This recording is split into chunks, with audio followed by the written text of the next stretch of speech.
But before we go into it, I have few questions which I think uh, were asked by some doctor from Thailand. Many of them are already self-answered if you go through first two aphorisms very closely, very deeply. The first question is how homeopathy can cure degenerative diseases or complicated chronic diseases in the sick. Any limitations?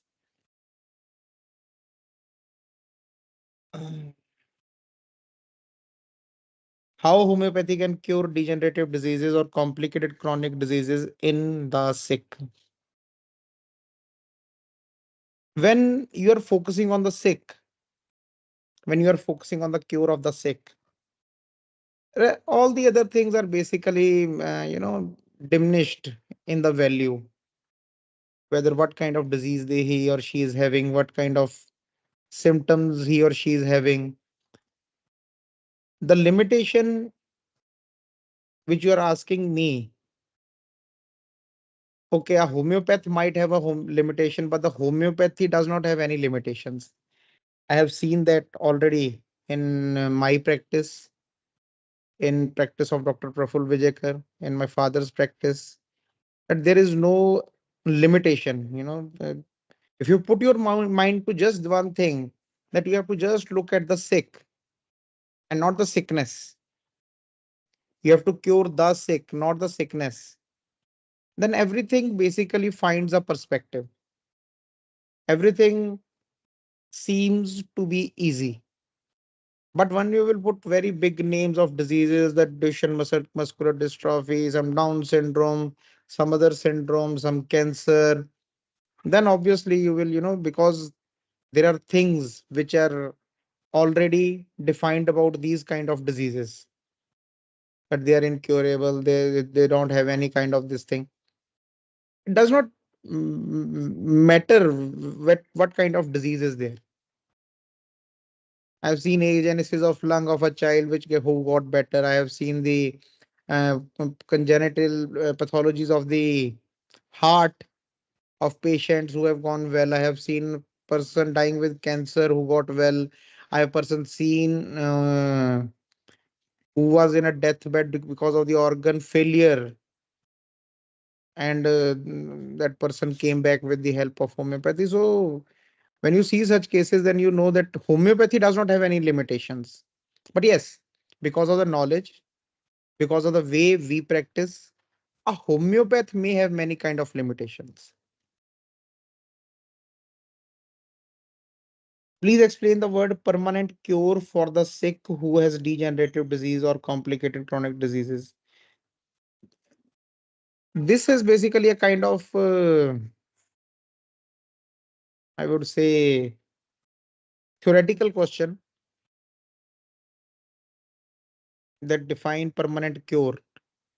Permanent cure means permanent cure when a person, the ideal cure which Dr. Henneman has defined, as we have talked about it last time also, it means basically the removal of disease from all its sphere, wherever the disease was, the removal from there, from all the parts, and that also that removal should be permanent. That means the permanent cure. Now, what kind of disease there is, what kind of other treatment has gone through, that has also been told by Dr. Henneman in Aphorism 76. The answer to that thing has also been given. When we will go there, we will talk about it. Okay, so we have to see on a if there is a real life scenario of some patient, then we can talk about it. But otherwise, I think the meaning of permanent cure is very much simple and given. What is difference in the word restore from the treat? It is very completely two different words. Restore is restore the man before getting disease, how he was. We have to restore the man to that part. Before getting disease, the man was healthy. So when we say restore the sick, means we have to restore the sick to health. The whole word is restore the sick to health, means completely we have to bring him back without any kind of complication, without any kind of, the symptoms which has been given by treatment, they should not be there.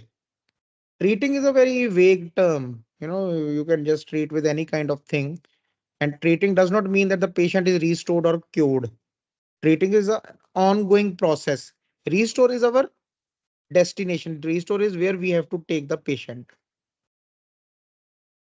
Conventional medicine now is much different from that of Hahnemann's period. There are systematic ways to collect information of treatment, result, outcome with less bias. These patients' outcome is also real experience, though measured in scale form. So it seems that conventional medicine now is not conjectural, that is based on opinion. Let me know, there are many doctors here. How has the today's medicine advanced? From the time period of Dr. Hahnemann, how has today's medicine advanced? The conventional medicine now is much different from that of Hahnemann's period. It is not at all different, it is same. There is no difference.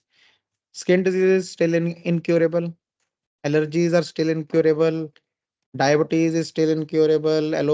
Blood pressure is still incurable. Hyperthyroidism, hypothyroidism incurable. Cancers are still incurable. Any kind of disease, it is still incurable. So how has it advanced? There is no as such advancement.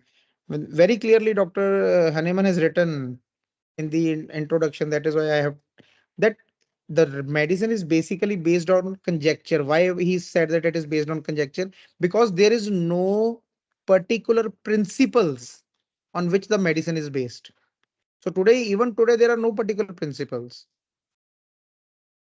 There are no particular principles on which the conventional system is basically based.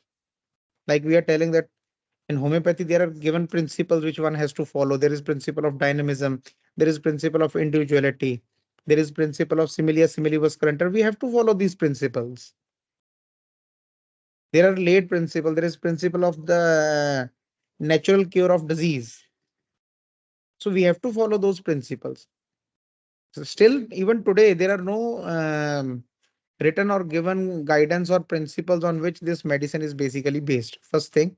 Second thing, the advancement should be in the cure. Still today, all these diseases are there and there is no cure to be found.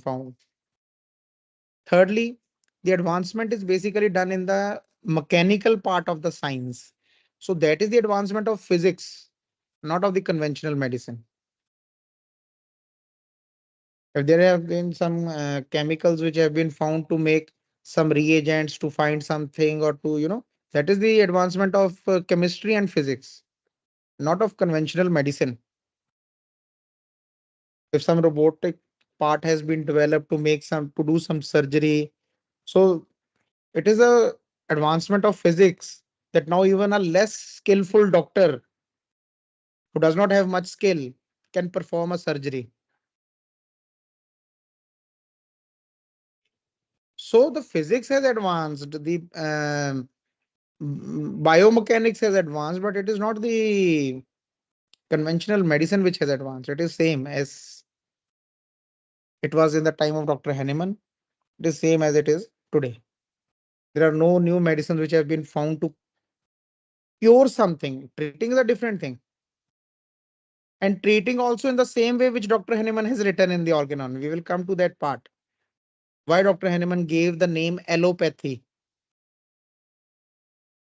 The allopathic term, it was basically coined or given by Dr. Hahnemann. There was no such term before Dr. Hahnemann's time. So this was basically given by Dr. Hahnemann. And allos or allopathy basically meant that you are giving a medicine to cure something without even knowing how that medicine is basically acting on that part. So that is the conjectural thing. What is more conjecture? Even today the medicines are working like that. I was giving you, I think last time also we were talking about the how the teneligliptin. So teneligliptin is basically working on the intestine for a disease which is basically of the pancreas.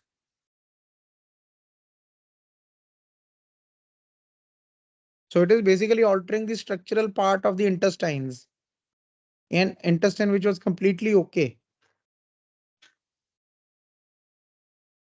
So to control the diabetes, diabetes is a disease of pancreas. Yes, we know that it is basically a disease of pancreas.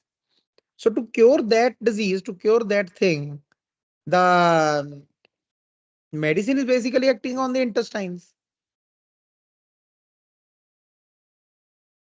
altering the structure of the intestines.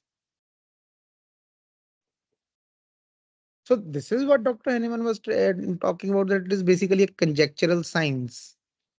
Not sorry, this is basically a conjectural art, not science.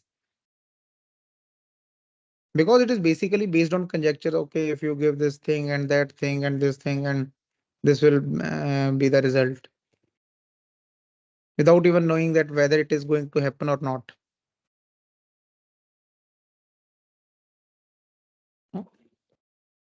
And moreover, there is no result.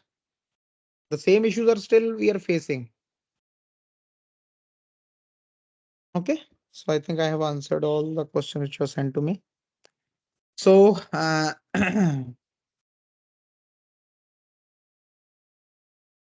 we'll start with our lecture. Okay. So we have uh, done till aphorism 2. So the first aphorism is the mission of the physician, what he has to do to cure the sick to the health.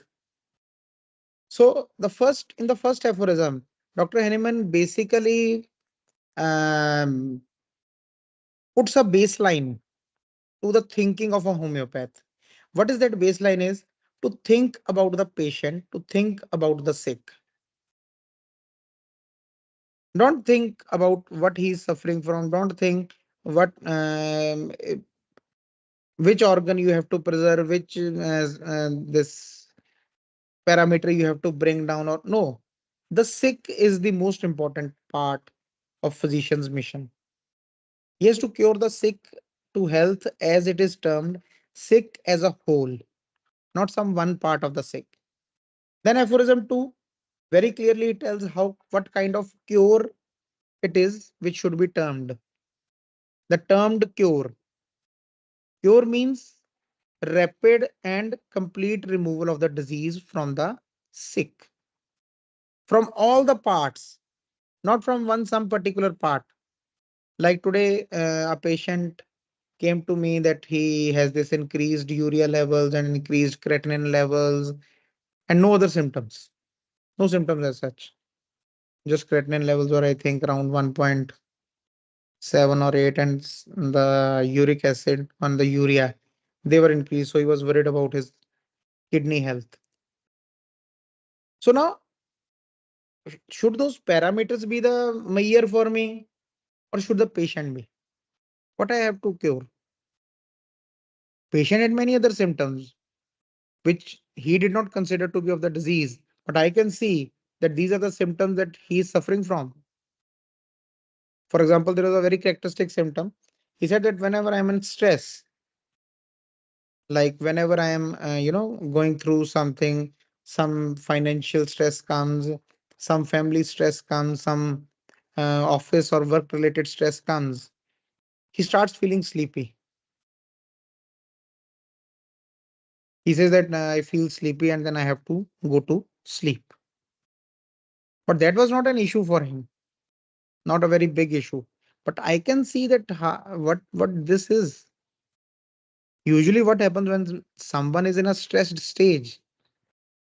Okay, our sympathetic system is in a heightened stage. Our sympathetic system is basically working at a good pace. So becomes difficult for us to sleep. Why? Because whenever you're in a stress state, your body basically releases cortisol, stress hormone, cortisol. Now, this cortisol is basically irrever- reversely proportionate to the secretion of melatonin, which means basically whenever the cortisol will increase, the secretion of melatonin will decrease. Now, melatonin is your sleep hormone. Whenever you go to sleep in the night, the melatonin starts increasing and it takes you into the sleep. From the awaking state, it takes you into the state of sleep and dreams. So, whenever the cortisol will increase, the melatonin automatically starts decreasing. So this is basic physiology. This is what happens. That is why when we are in stressed stage, we are not able to sleep, and it is also needed because of our sympathetic activity. Less sleep means we have more time to find solution to whatever the stressful situation there is. But in this patient, a completely different kind of phenomena is happening. Completely different, completely opposite. So now we have so many times discussed that when there is something strange, characteristic thing happening in the patient, you must stop there and think about it.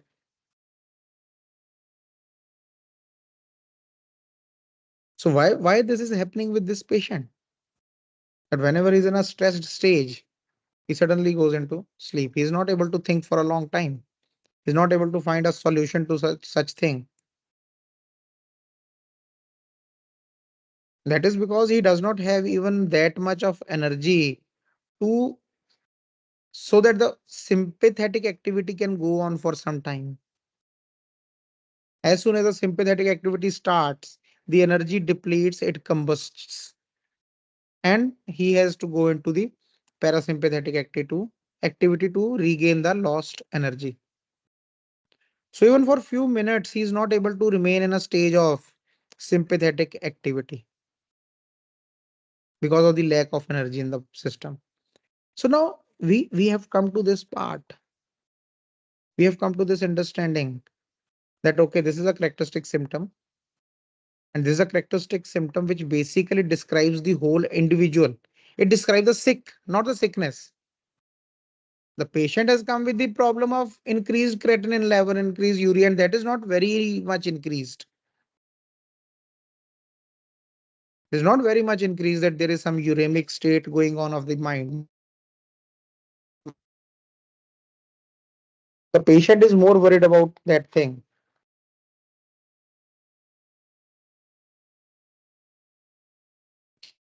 or levels. So that is why he's worried about those things. But this symptom basically tells us about the sick, not the sickness. So the symptoms which tell us about the sick, the patient, the individual, that how he is different from all the people or all the other patients, those symptoms start becoming important. Okay. So let's start with the aphorism 3. If the physician clearly perceives what is to be cured in diseases, that is to say, in every individual case of disease. Very important word, Dr. Hahnemann, because like I told you when we started also, that Dr. Hahnemann, he has used words very, very, very carefully. So if the physician clearly perceives, the word is perceives. Perceives is not just seeing, not just looking at something. It is looking, seeing, and understanding in depth. So what the physician has to do first is to perceive what is to be cured in diseases. If the physician clearly perceives what is to be cured in diseases, that is to say, in every individual case of disease. Okay. And that also in every individual case of disease. If you have 10 cases in front of you, you have to see in every individual case of disease what is to be cured. Knowledge of disease and indication. Okay. So we have to have that knowledge of disease and the indication of the disease. When a patient comes in front of you, he's telling you the symptom, I'm having lots of thirst, I go to urine frequently, I eat a lot also, I'm losing weight, I feel weak. So, these are the indications basically of the diabetes. You can make that out. But now we have to see that in this patient who might be suffering from diabetes, what is to be cured? Because diabetes is not to be cured. We have to cure the sick. So what is there which is indicative of cure? Which are the characteristic symptoms? Which are the symptoms which individualizes this patient? In every individual case of disease, we have to perceive that. See, the difference between the homeopathic practice of medicine and allopathic practice of medicine, there is a very, very clear this thing. In allopathy, diagnosis is very important for giving the medicine. Like I told you, these symptoms, an allopathic doctor will see the symptoms. Okay, he will tell the patient to go for a blood checkup. When he sees that the diabetic sugar levels are increased, he will say that you are suffering from diabetes, and he will write down the medicine for the diabetes. So for him, the common symptoms of the medicine of the disease are very important, because these are the symptoms which basically help the allopath to make a diagnosis, and after that diagnosis give a medicine which is basically for that diagnosis. In homeopathy, it is completely opposite. The common symptoms are not at all important for us, because we are not here to make a diagnosis.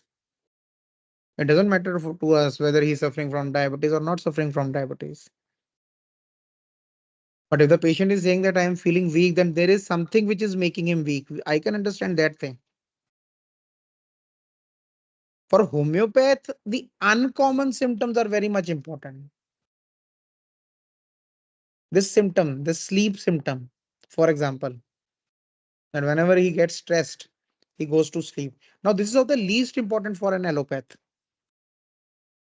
Even if you go and tell an allopath doctor that whenever I am stressed, I go to sleep, he will have a look at you that why you are telling me this kind of symptom, and he will go back to writing his prescription. Because this symptom is not at all important for him. Any symptom which is basically out of the commonality of the disease is not at all important for the allopath, but it is very, very, very much important for the homeopath, because we are not here to make any kind of, because our medicine is not based on diagnosis. Our medicine is basically based on the law of individuality. How a sick is individual, and he is different from all the other sick patients. That is where we are basically looking for. That is a baseline of thinking of a homeopath. Whenever a patient is sitting in front of you, the whole mind, the whole practice is about knowing what is different in this patient than all the patient that I have seen. What is different in him? So all the symptoms which are common to the disease, we just basically keep them out of our this analytical sheet.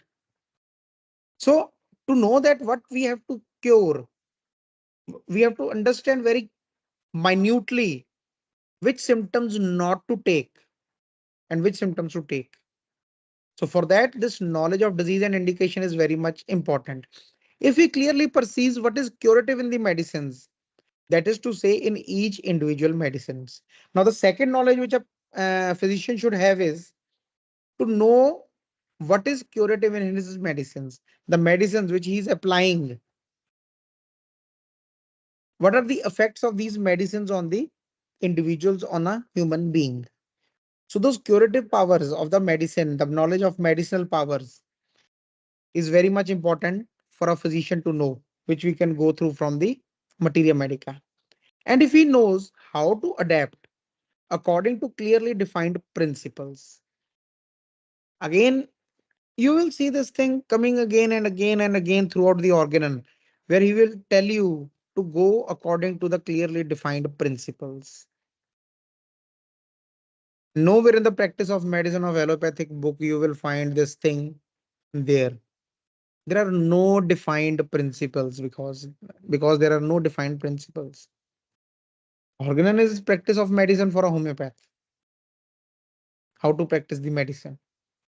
So similarly, when you go through an allopathic practice, practice, because in our syllabus when we do BHMS, the homeopathic degree in India, we have to go through that. And I have gone through that very minutely because I wanted to be very clear before speaking in front of anybody that whether this thing is right or not. And it is very right that there are no defined principles in the practice of medicine of allopathy. There are no defined principles. But in homeopathy, in organon, you will find this thing very, you know, coming again and again and again. If he knows how to adapt according to clearly defined principles. Okay, so then after getting the knowledge of disease and after getting the knowledge of medicinal powers, one has to know how I have to adapt. I'm sorry, how I have to adapt according to these clearly defined principles.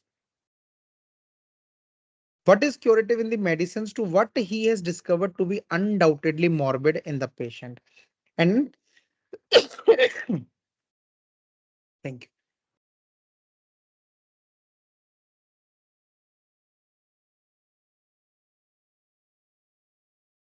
So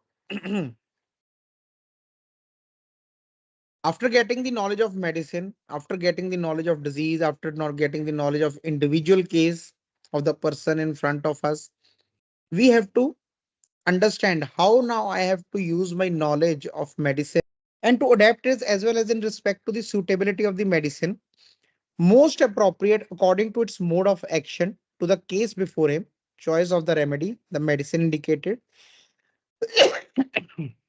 as also in respect to the exact mode of preparation and quantity of it required, proper dose, and the proper period for repeating the dose.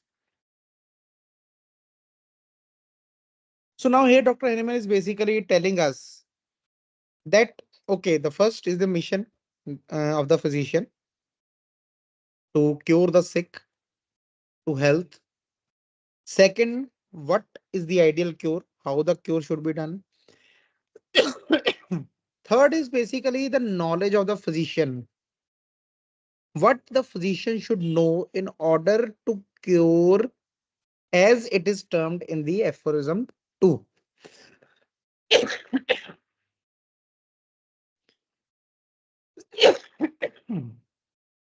So, in these knowledges, the first is the knowledge of the disease and the indication, how to understand what is to be cured in each individual case of disease, to find what is uncommon, to find what is characteristic.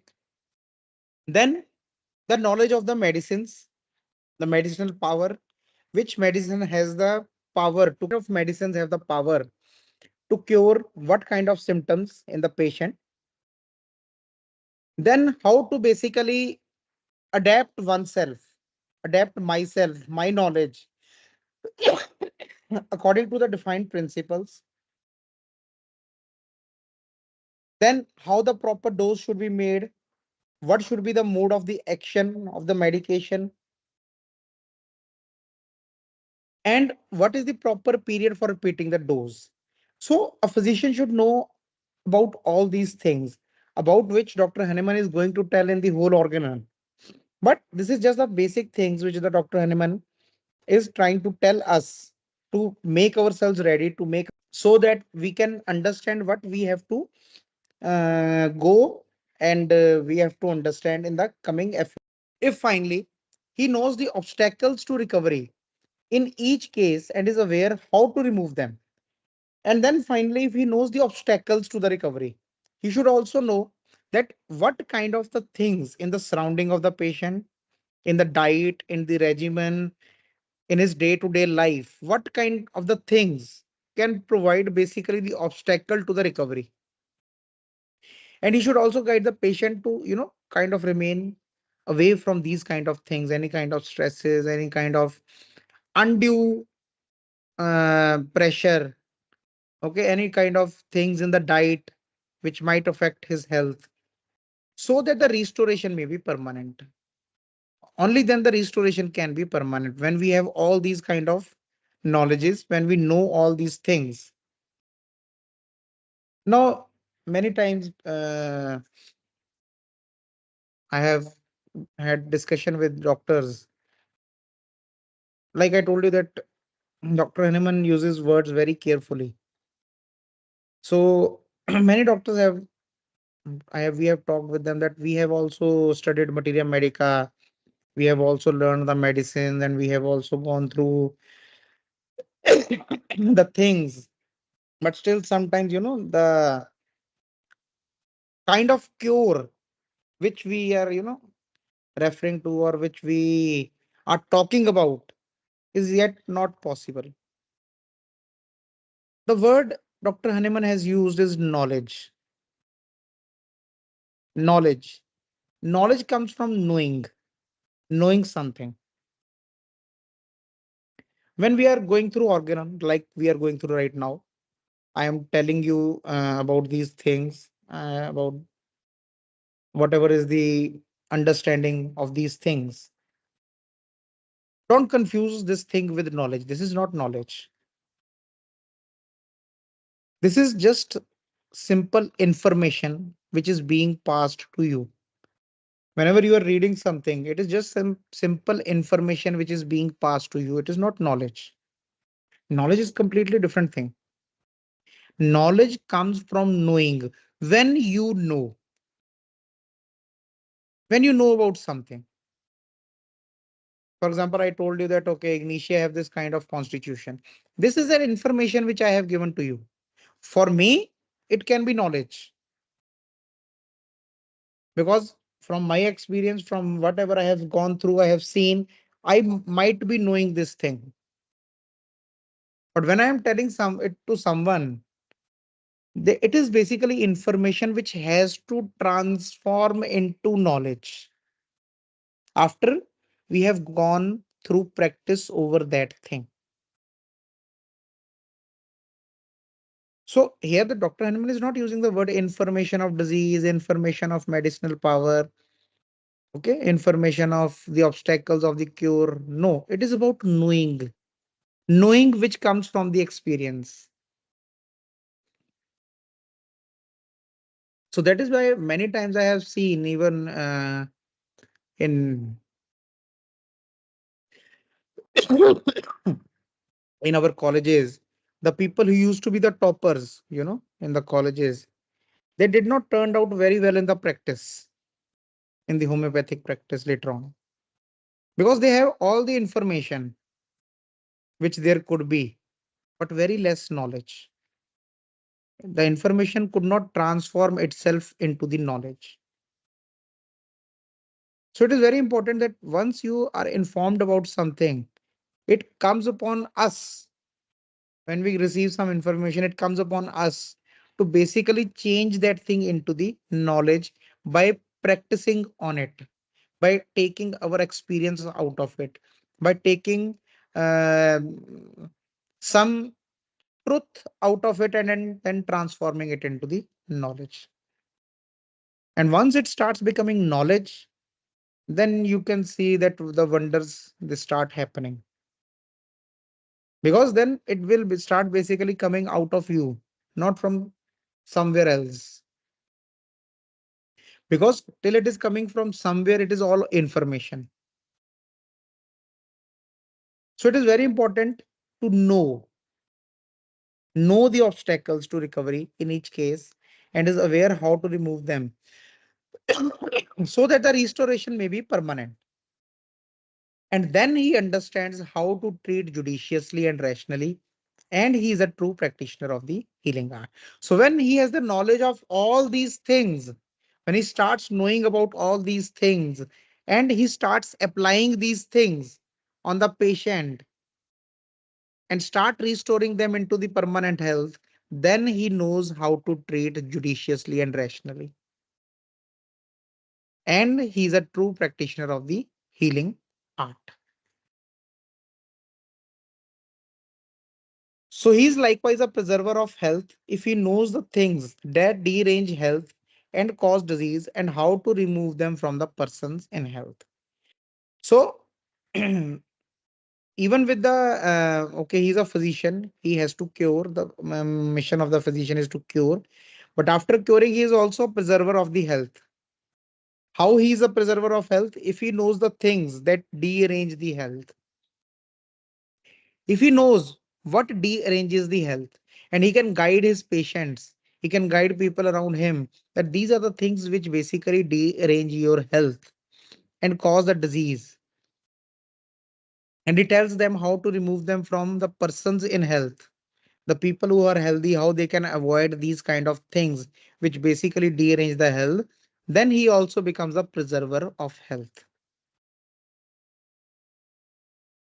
Aphorism 5. Now comes the next point, a brief given by Dr. Henneman. Okay, now we have talked about the knowledges, now we have talked about the preserving of the health. So next is the useful to the physician in assisting him to cure. Now, what are the things which can be useful for the physician to cure a patient? Useful to the physician in assisting him to cure are the particulars of the most probable exciting cause of the acute disease. Acute disease, whenever we are working on an acute case, what is the most important thing is the most probable exciting cause. You can understand the value of this symptom from just this point, that the first thing when the Dr. Henneman has started talking about cure, especially of the acute disease, the first thing which he has given importance to is the most probable exciting cause of the acute disease. How the acute disease started, what was the cause? Physical causes, the mental causes, some natural causes. What kind of the cause was there which basically excited the acute disease?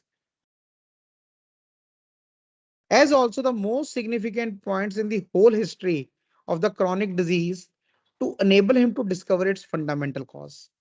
And in the chronic diseases, we have to find the significant points in the whole history. Significant points, significant, important characteristic points. They are very important. So in this brief, this is not the only thing which is, which we have to find. Okay, we have to find, but this is just a brief, a small brief in what is important in the acute diseases and what is important in the chronic diseases when we are going through the case history, case taking of these two cases. Because this is the two major categories of the cases, the acutes and the chronics. So he has given just a single, very small outline, a brief on what is important in these two cases. So in the acute cases, in the acute diseases, the most probable exciting cause, because the exciting cause has just happened. It has given or excited the acute diseases. So because it has just happened and it has given rise to a new phenomena. So understanding the exciting cause and taking it for the prescription becomes very much important.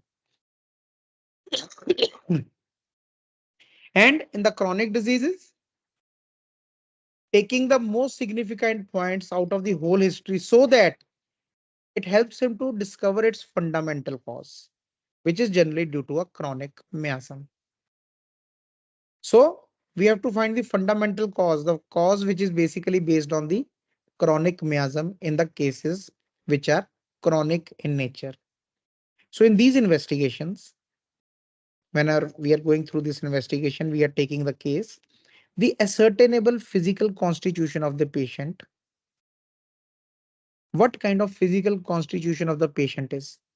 Now, many times we basically ignore this part, which is very important. The physical constitution of the patient, the build of the patient, tall, short, lean, obese, what kind of complexion he is having, what kind of bone structure, muscular structure they are having. We, this becomes a very important part because many times These kind of things basically give away the medicine.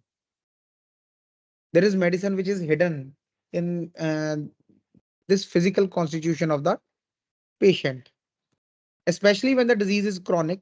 His moral and intellectual character. What kind of moral character he is having? What kind of intellect he is having? These kind of investigations become very important in finding a remedy. His occupation, mode of living, what kind of life he is living, what occupation he has been in, what are his habits, his social and domestic relations, what kind. That is why we ask about that. How are you in your family? How is your relationships in your office? How is your relationship with your friends, with your relatives? His age, sexual function, etc., are to be taken into consideration. So when we are taking the case, any acute or chronic case, these kind of things, they become very important to take into consideration. And the word Dr. Henneman has initially used is in these investigations. We are basically kind of investigating a case like a police officer. We have to know about the deepest of the things which we can try to understand about the patient. When he has written his social and domestic relations, as much as we can, we need to ask about those things. What kind of life he has been living, what kind of people he has around him. Okay. So these things become important because this tells us about the individuality of the patient, what kind of things he likes, what are the things he's sensitive to. Because when we will go to aphorism 31, we will try to understand this thing, that how the susceptibility basically develops, the sensitivity, susceptibility, and the disposition. So it is very important to understand the disposition of the patient, what kind of disposition he is having. Then comes the aphorism 6, the unprejudiced observer. Unprejudiced means a person who's basically free of prejudice. Prejudice means a person who is basically free of any kind of about anything. He is not pre-thinking anything, that thing. So the unprejudiced observer, well aware of the futility of transcendental, which can receive no confirmation from experience, be his powers of penetration ever so great, takes note of nothing in every individual disease.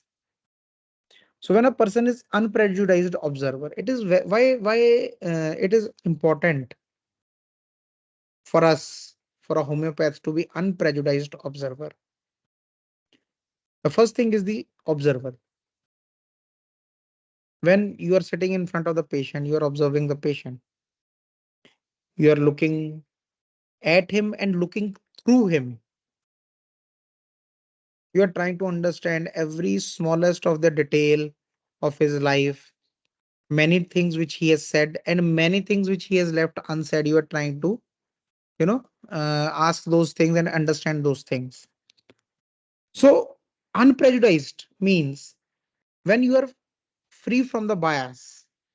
If you are already biased, okay, this person, when a person enters inside and you know something stucks in your mind about that person, that he might be this kind of person or he might be that kind of person, without even, you know, going through the case, without even talking with that man, without even talking with that uh, patient or the attendants of the patient, when you start becoming prejudiced about it, when you start becoming biased, your whole thinking can basically go towards the speculations. You are speculating what might have happened or what kind of this person might be, without even getting the basic information. So the first thing, why the unprejudiced observer, he is already aware of this thing, that if I become prejudiced, I will become speculative, and this will basically impact with the case in front of me. So he knows about the futility. the uselessness of these kind of speculation which receive no confirmation from the experience. So anything which cannot be confirmed by the experience, that is a speculation. We are just speculating, we are just thinking, we are just theorizing it. Any kind of theorizing, it cannot basically have confirmation from the experience.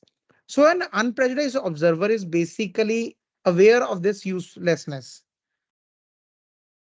So when a person becomes unprejudiced observer, be his powers of penetration ever so great. Now, the more you are unprejudiced, the more your powers of penetration will become great. And they will become so great that he takes note of nothing in every individual disease except the changes in the health of the body and of the mind. Nothing else except what has changed in the health of the body and the mind, the morbid phenomena, the accidents, and the symptoms, which can be perceived externally by the means of the senses, which can be understood, which can be seen externally by the means of the senses.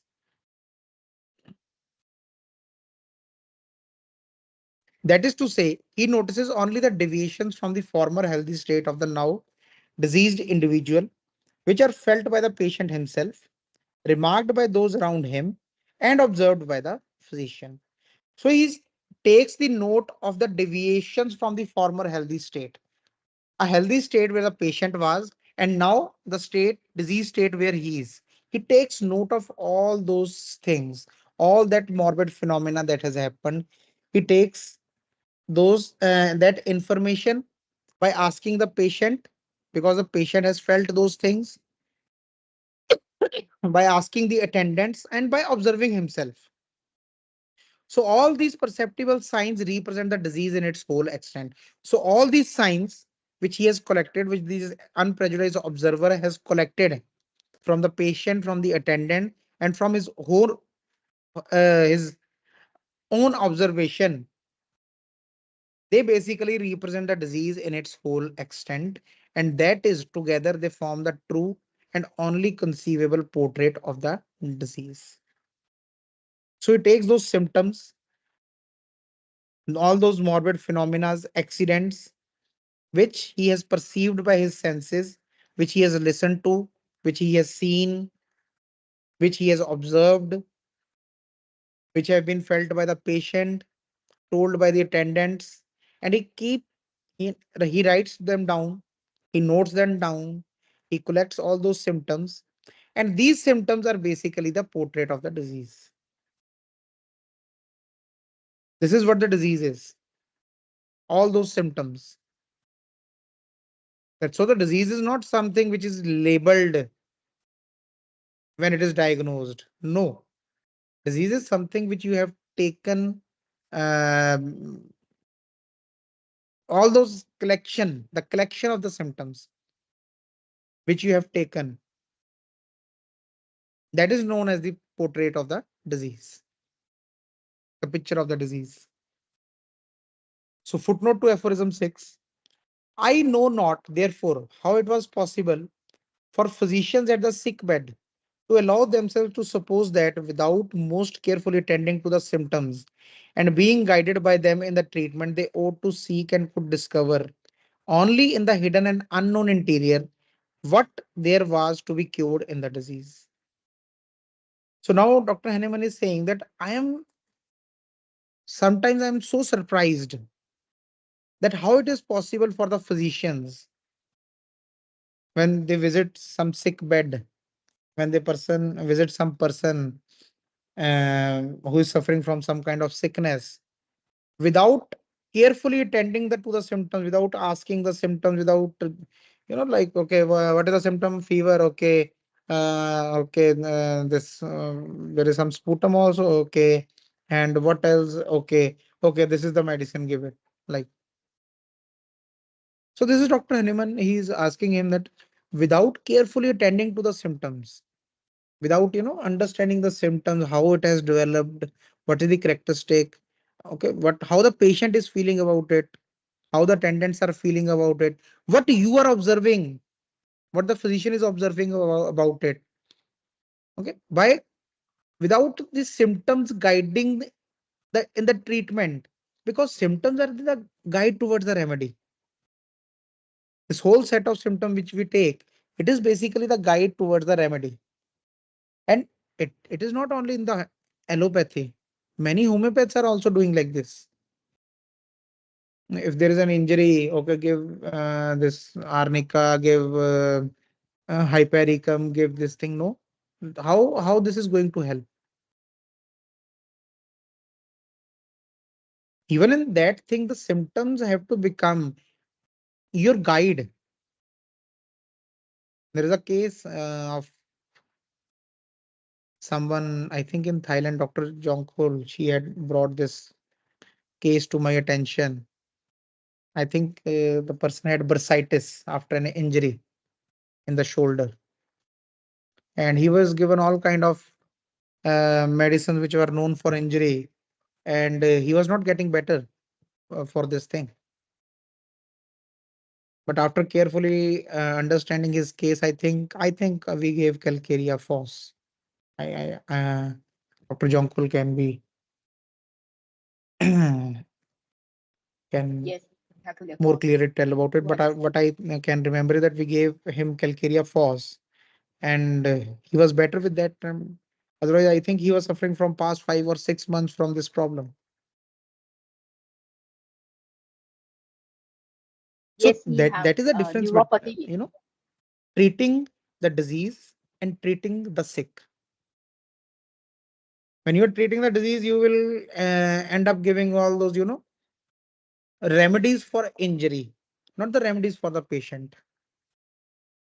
The difference: remedies for injury, remedies for the patient. Both are different things.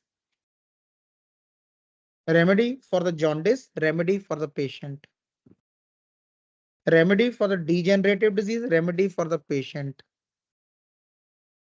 So this part, th- there are no remedies like this in homeopathy. It is just a hit, trial and error method. Sometimes they might hit, most of the times they will miss.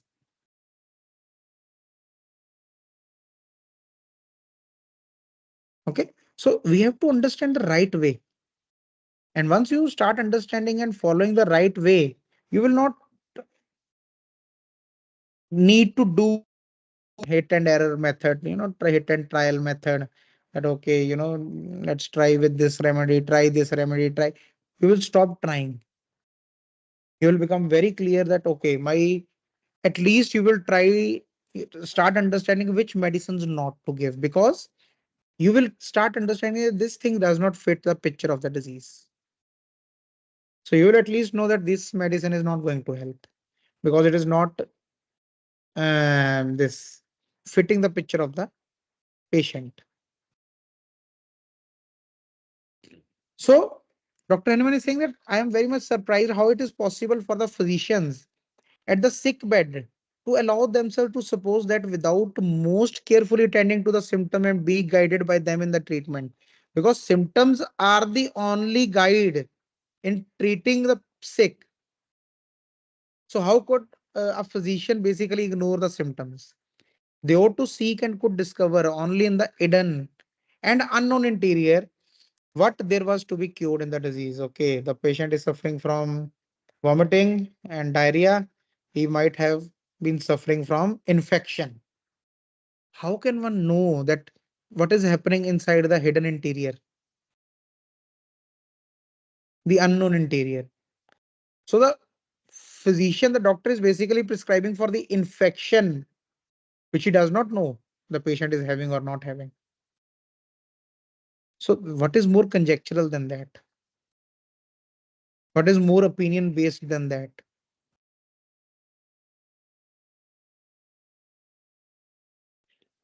You, today I had a new case of a lady who have been suffering from this regular vomitings and nausea from past 6 years. So initially she was treated by many doctors for the gastric infections. but she didn't get any well. She was being given medicine, the antibiotics and everything for the infection, and she would get amelioration of symptom for few days, and then again they will start. So after 2 years of treatment for the infection, they came to this point. They came to this opinion that she is not suffering from infection after 2 years. So how we can still say that it is not conjectural? This is what Dr. Hahnemann has told us, that we have been treating the patient without even knowing what is happening to the patient, without even knowing. We are working on one theory. If that does not work, then go to the other theory. If that does not work, then go to the third theory. If anything does not work, then tell the patient that, you don't have anything.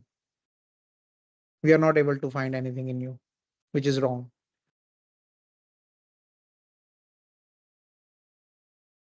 So that is what Dr. Henneman has said. What there was to be cured in the disease, arrogantly and ludicrously pretending that they could.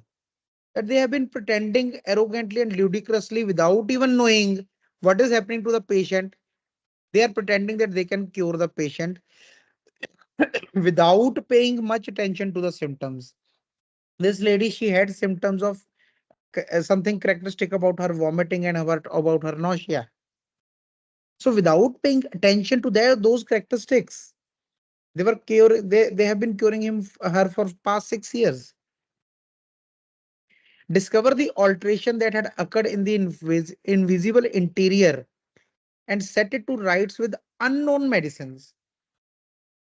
So without even paying attention to the symptom, they have come to the conclusion that they have discovered the alteration in the invisible interior, and they are trying to write it with medicines which are unknown. How they are acting, we don't know. And that such a procedure as this could also alone be called radical and rational treatment. And moreover, to put salt on the injury, they call it a rational treatment. What is rational about it? Is not then that which is cognizable by the senses in disease through the phenomena it displays, the disease itself in the eyes of the physician. The eye, there has to be a word eyes. In the eyes of the physician ever, since he never can see the spiritual being that produces the disease, the vital force. That is the problem.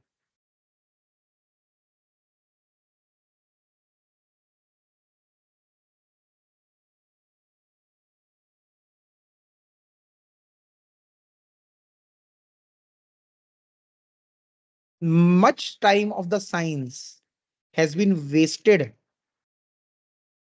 in trying to understand what is happening in the interior of the body, which is giving rise to the diseases. Many a times the genetic theories have come, many times some organic theories have come, some other kind of things, some this humors, theory of the humors have come. Many theories, some immunorepressant or suppressant theories or depressant theories have come. But no theory, no this thing can basically tell what the wrong has happened inside of the human being. Even till day, most of the causation of the diseases is still idiopathic, that we don't know. We don't know about the uh, real causation of the disease, because we have always been trying to find the causation in the matter. We have been curing the matter with matter, trying to make theories that might be something wrong with the matter, ignoring the spiritual being that produces the disease is the vital force. Nor is it necessary that he should see it.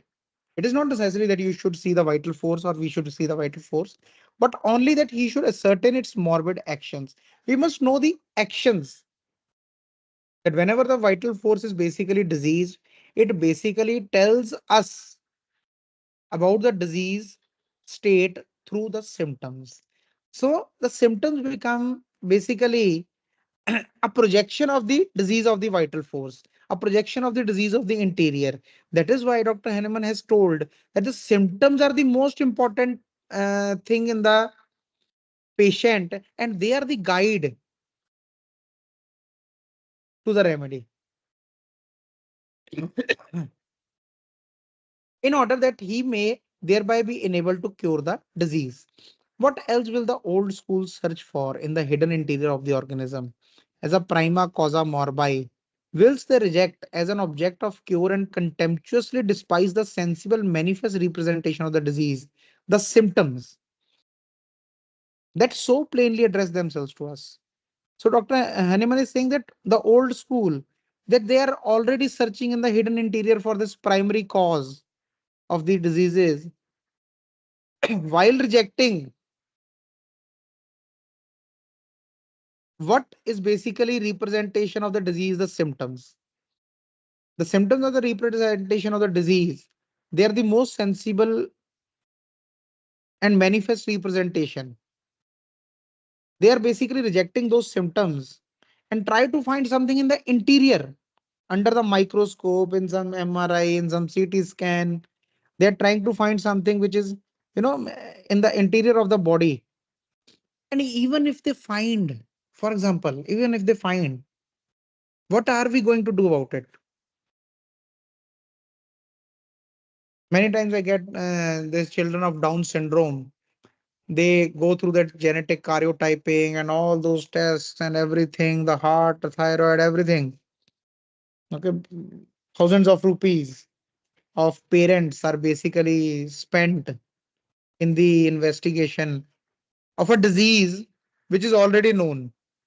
The doctor already knows that the child is suffering from Down syndrome.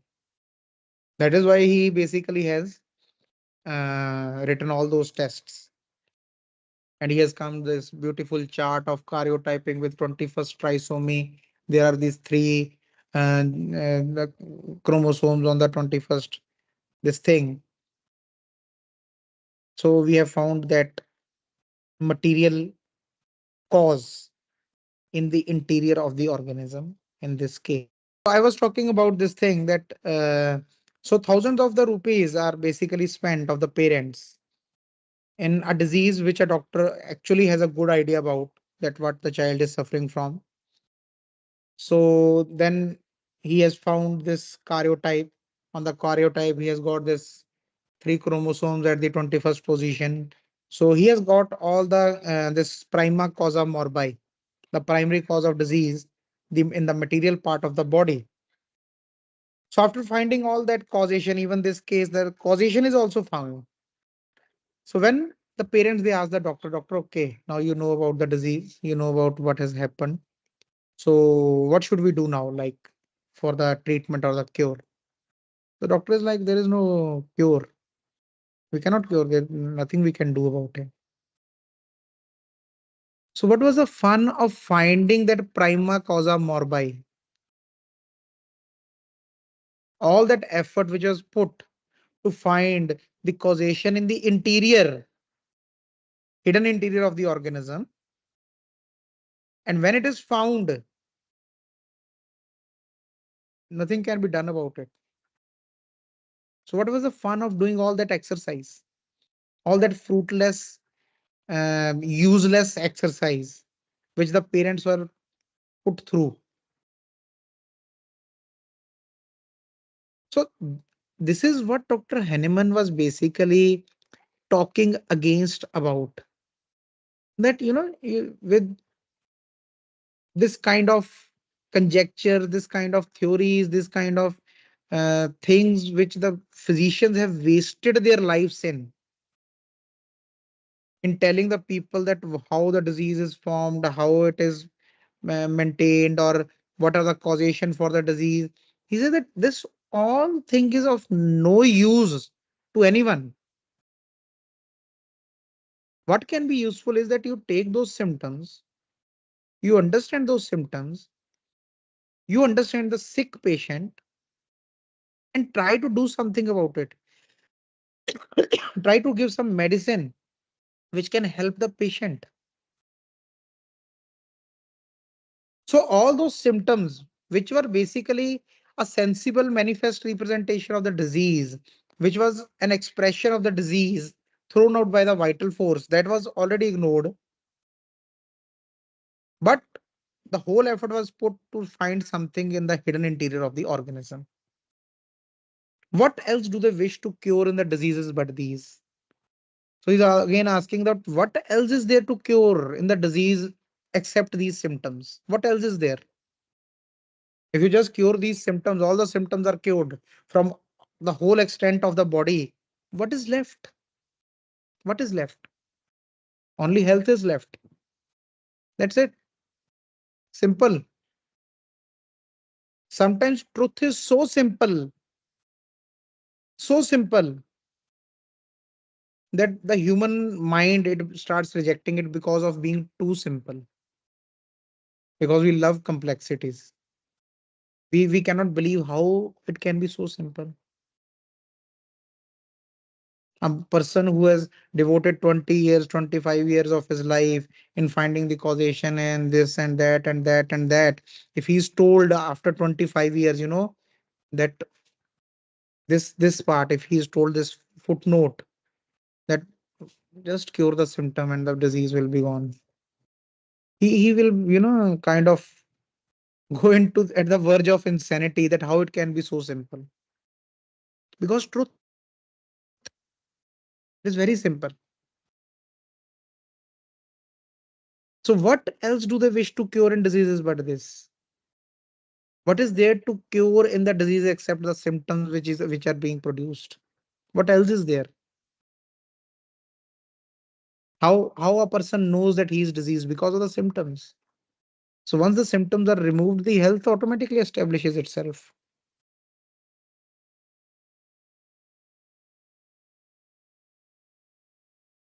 So this is the thinking, basic difference in the thinking of a homeopath, how he has to think.